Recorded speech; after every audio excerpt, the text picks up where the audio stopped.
Hello, I'm George Malin, the editor of Vanilla Plus. Network Functions Virtualization, or NFV, is now well established as the coming technology in the telecoms industry. The reasons for that are obvious. It offers such an attractive business case to operators because of the cost benefits it offers in terms of maximised equipment utilisation, and it also provides them with agility and flexibility because the hardware is not dedicated to the service that it delivers. As operators become more flexible and agile, they need to have the choice in their technology to support different services at different times of day according to end user demand. One of the challenges associated with that is that NFV won't be a purely virtualized environment, at least initially. Operators will continue to use their legacy equipment until it's fully depreciated. This will create a difficult to manage hybrid environment that's partially virtualized and partially composed of traditional hardware.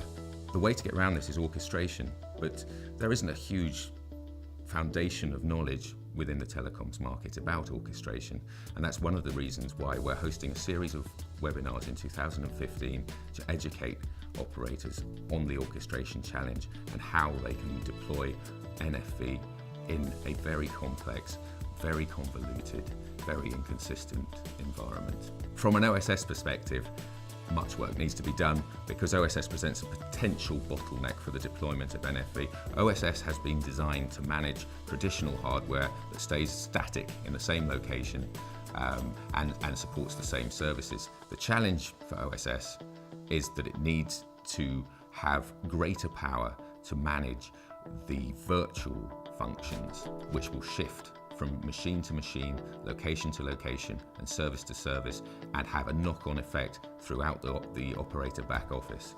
It's a big challenge, and many commentators regard OSS as a bottleneck.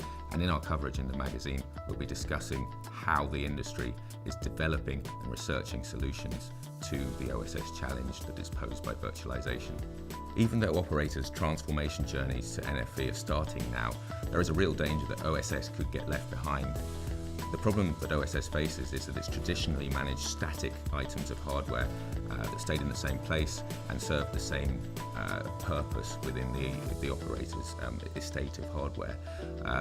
They need to now be able to change and manage the shifting service chains that run across very standardized, commoditized hardware, in fact.